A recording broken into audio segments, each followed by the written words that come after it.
Thanks, Wayne. Jeff Krushell, nice to see you. So coaches, if you're in need of energy, it's coming, I'm telling you. So I don't know I'm gonna be able to stop Jeff after 20 minutes, but I'm gonna do my best here because I know the guy, he can speak for hours. So Jeff Krushell, one of our partners for this event, regarded as a noted expert in human performance and talent development.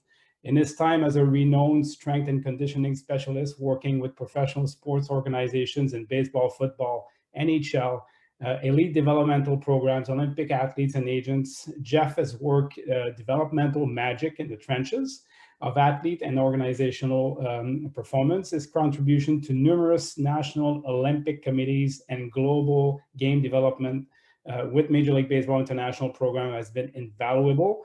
Helping support organizations across Europe, Africa, Canada, the USA, and New Zealand. Jeff, thanks so much for being with us. Thanks so much for supporting the event. I don't want to steal too much of your time because I know you're going to need it, so it's all yours. Yeah. Hey, thanks, Andre. Thanks, everybody. And Wayne, just for you, I've got my stopwatch here, just so you know. So I'm going to press start here so I don't have to get yanked off. But what an incredible day. I'm just absolutely really proud to be part of this conversation. I don't think that I could have had goosebumps for this long, but I certainly did. I'm on the edge of my seat. So thanks for hosting this and thanks for having me today. I just want to talk about performance planning and setting up the long-term game of development. And, you know, we know there's nothing like chasing down a dream. The idea of thinking big is something we're a real huge proponent of, especially when it comes to sport, because at the end of the day, somebody has to play. And while we are seeing some incredible performances at the highest levels of sport, I can't help but wonder, and this is a question and maybe something to throw to everybody involved today. Are we actually seeing the very best performers at the top of sport? I think we can honestly say, and you know, it was just Mike just had a fantastic conversation about one of the really concerning areas in sport development right now, and that's talent ID, because we're really not that good at it. So that was a fascinating conversation for me. But I think what we are seeing at the highest levels of sport are the best talents chosen from the existing talent pool. But I guess the question is, are we really seeing the best performers, or are we losing potential and talent in a development system that isn't quite conducive to getting them to the top? So just to be very clear, all right, every athlete we see playing on TV or representing our countries internationally or playing varsity sports, they're incredible. I mean, they've dedicated and worked and persevered to make themselves incredibly special, separating themselves from the masses to be able to achieve and compete at the elite ranks of performance. And it's no small task. I mean, we have huge respect for anybody who decides to go down that path. But even in our elite performers, are they as good as they could be?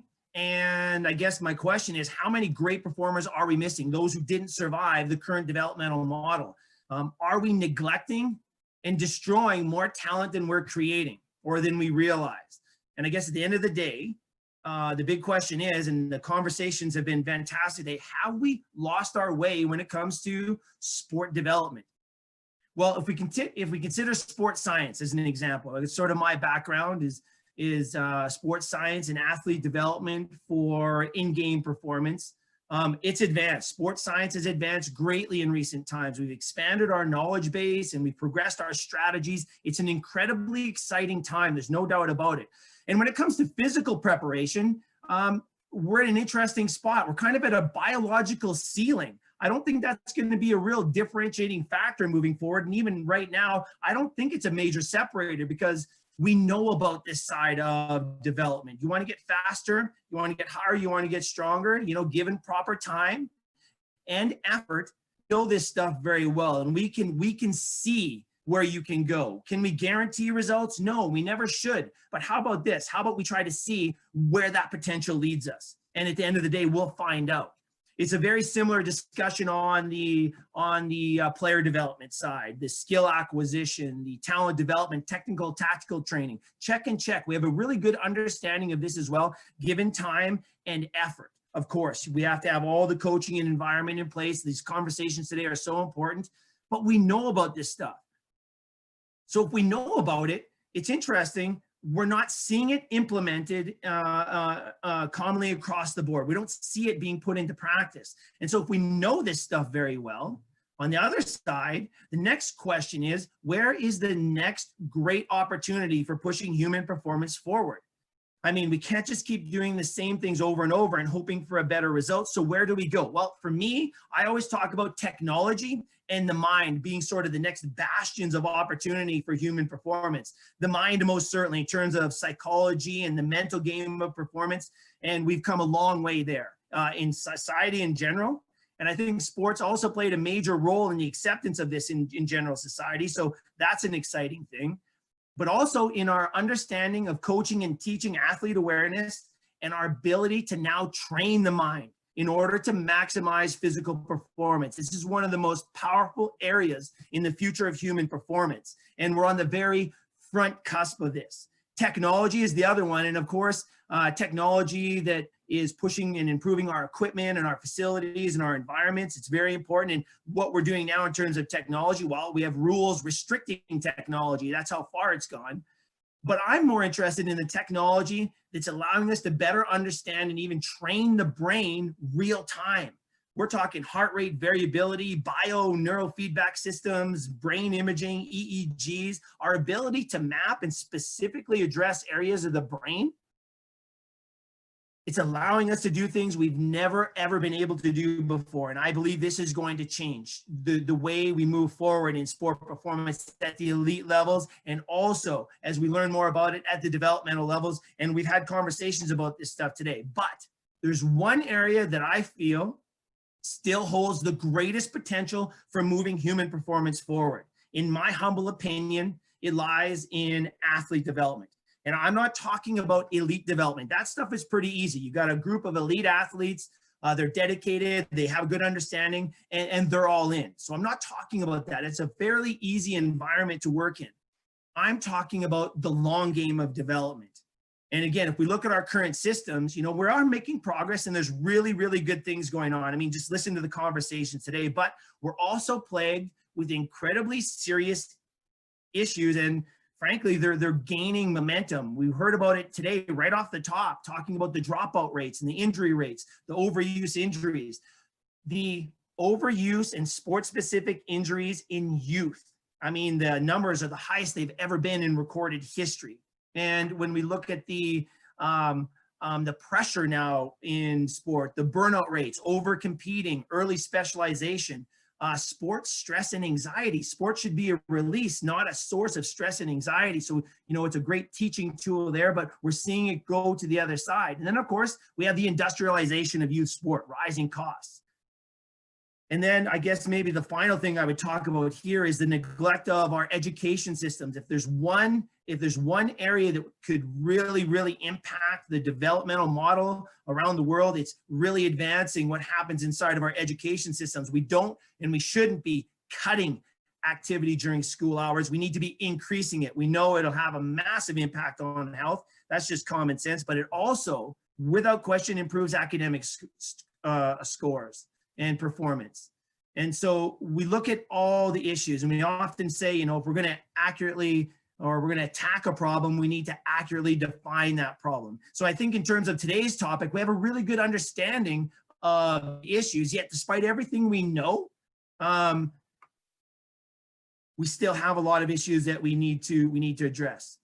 So what do? I think getting down to the nuts and bolts, I think we just need to collectively take a step back, kind of like we're doing today. I love what's going on, and sort of just look and consider the process of athlete development and then the windows of opportunity that present themselves along the lifeline of an athlete's development. And if we get back to that understanding, I believe we can move forward again with purpose, because I believe we've lost our way. The number one key in this entire approach is going to be participation and encouraging participation. Lifelong enjoyment and participation in sport should be the main objective. I mean, the great spin-off of any well-designed developmental model, the long-term Canadian long-term athlete development program is probably the cornerstone of this, is not to develop high-performance athletes. The high-performance athletes are just the great spin-off of a developmental model that encourages participation. So I'm just going to see if I can switch to some slides here, and we'll hopefully get this sharing if I can. Let's see here. Why kids? Okay, here it is. I hope you guys can see this. Yeah, we're good, Jeff. Working. Okay, excellent. Yeah, okay, good. So again, my topic today, performance planning, setting up the long game of development. So, you know, I mean, we, again, to really attack a problem, we have to understand the problem. And, you know, Amanda Visick at George Washington University and her group, this is one of the key things every coach on the planet should understand. Why do kids play in the first place? I mean, we can all think back to our youth. The landscape has changed dramatically, at least in my time. So what kids are dealing with today in sport is not what we were dealing with. So the intriguing thing about Amanda and her work is they actually went out and surveyed a massive number of youth and adolescent athletes to find out why they play. What do they like about sport? And this is kind of some of the top answers that they gave from the mouths of babes. To have fun, to do something I'm good at, to improve my skills, to stay in shape, to get exercise, all those things.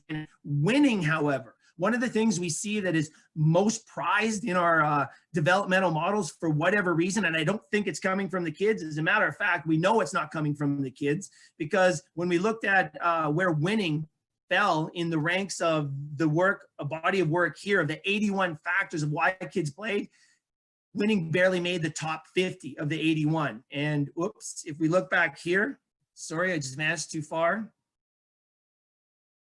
If we look here, you guys can see my marker. Winning was number 48 of the 81 factors of why kids play sport. And I think this is one of the big reasons that we have this push to, you know, travel teams and over competing and some of the issues we're seeing. And if we keep this sort of as an overlying model in our developmental system, I think we'll be doing very well. Understanding this is critically important for every coach. What should we be doing at different age groups along the lifeline of an athlete? This is one of the key factors, I think, that's really driving the long-term development programs. And for coaches to understand this is really important, because we see things out of sequence all the time. And if we keep in mind why kids are playing, to have fun, get together and do their thing, we can really accomplish a lot if we pay attention to what they're able to do at different developmental periods. And if you look at suppleness and speed, skill development, this 9, 10, 11-year-olds, this is where we should be placing a lot of our efforts and maybe the majority of our efforts in terms of the long-term approach, but we don't. We're over competing, we're playing year round, we're specializing early. And we look at speed strength 2 for females, speed strength and speed 2 for males. I love this graph. This should be part of every coaching development program. But the one thing I really want to focus on here is the strength training. We see this happening way too early, way too soon. And when we start working on strength and size too early, when an athlete is not an accomplished mover yet, what do you get? Well, you get an athlete that can't really, you get a strong athlete that can't really move that well, and that just doesn't serve the long game. We also have periods of development for cognitive and brain function, and they work in harmony with the physical development. Understanding these two models and what should happen at different time frames in development is critically important. And we talk about keeping it fun, keeping it enjoyable. That doesn't mean it can't be challenging. As a matter of fact, we have to frame challenges up as being fun. And if we do that, there's nothing we can't do. We will start tapping into potential. Rather than lowering the ceiling of potential down the road, we're going to be raising it up. And that's why this is so important. So if we look at it, this is just some basic things we can do. Understand your athletes and where they're at. Now we have athletes entering the stream at different periods of time, and you need to understand where they came from and where they're at. Know the windows of opportunity, the physical and mental side for the players and that you're dealing with and the athletes you're dealing with, and clearly defining fun. Again, we have to use caution here. I've been cautioned many times. Fun for some people might be defined as very, very different. Fun is overcoming challenges, getting better in sport, and that's a life lesson as well. Creating problem solvers and decision makers, I think, is one of the most valuable things we can do inside of our sport development programs, because that reflects back to life. And then, of course, expectations and accountability. thinking, long-term development, coaches and parents especially, please, this is something we need to pay attention to, and understanding the pitfalls of early specialization and early talent ID. It's just an absolute catastrophic issues that we're having in our developmental model right now. The early ID, it just doesn't work that well. We don't know what's going to happen. We can see where they're at and attack that and build on it to raise potential. And then, of course, just play on. I guess the one thing that's been really powerful for me at every level of sport, and it's something everybody here can use and share with everybody. I learned this from the late and great Harvey Dorfman when I was the strength and conditioning coach for the Toronto Blue Jays. This has helped more athletes and people than I know. A simple 3-word approach, a system. Approach, result, response. We know that going into every task or game, practice, inning, at bat, period of hockey, we have to have an approach as a team and as an individual. Go in with your approach and then let it go. The result, of course, is out of our control, but we have to respond accordingly to that result. Those 3 words can be powerful to help your athletes overcome anxiety, but also direct efforts, of course. I'm going to stop screen sharing here and just go back. So those are 3 very, very powerful words that we've used at every level of sport, and it can be really, really helpful for athletes at every level, and parents and coaches and people in business as well. So I think I'll just leave you with this, a question. Could we be destroying more talent than we're creating in our developmental system? And what do we need to do to fix it? Okay, we know there's no shortcuts, there's no magic bullets. Process is going to be the path forward. Okay, we can't focus on high performance. Okay, high performance outcomes will be that great spin-off of a really good developmental model. I mean, just look at Norway, a nation of just 5.3 million people, won more medals in those Winter Olympics than any other nation in history. And there's a lot to be learned in that scenario right there. The focus has to be on a participation model, on problem solving and embracing failures and defeats as lessons for moving forward, and then staying within those windows of performance as the athlete moves along. Some will accelerate and move faster, some will be a little bit slower. We have to challenge each of those athletes appropriately. I think the most powerful model will be the model of simplicity when it comes to development. So I want to thank everybody for tuning in today, and I look forward to the rest of the day. Andre, thanks so much. Thanks, Jeff. I promise you guys, you would have energy. You got passion and energy. Jeff, as a summary, it's all about quality programming. And what I like about Sport for Life is put together in their LTD 3.0. They make reference to good programs, good people, good places. And at the end of the day, if we put those 3 together, the athlete experience will be optimized. It will be perfect for them. So thanks for making that link with them also. And Jeff, I want to thank you for taking the time. Unfortunately, we don't have much time for questions here, but I want to take the time to thank you for your participation, and also thank you for supporting the event. Also, it means a lot for us. And hopefully you'll be back. We'll be back with us very soon.